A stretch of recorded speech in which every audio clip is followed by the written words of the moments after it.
Hello, in this video I want to show you how to set up schedule for COMFEE Dehumidifier. To do this, first we'll need to click on the three dots in the top right corner of the app, then you'll be able to find the schedule. You can click on it and then add schedule.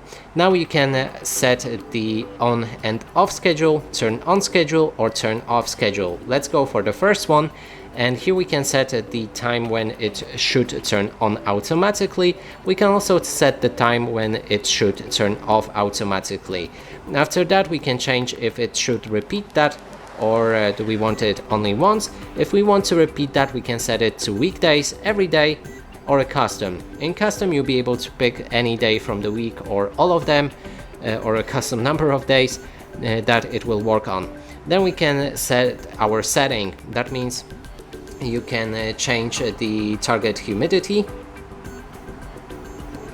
and change the fan speed as well. When everything is ready, we also have a label. That means the name for that schedule, and if you rename it, we can click on the save and the schedule should show up right here. You can enable or disable it.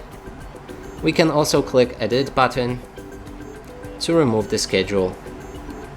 And that's it for this video. Hope you like it. Please consider subscribing to our channel, leave a like and a comment below.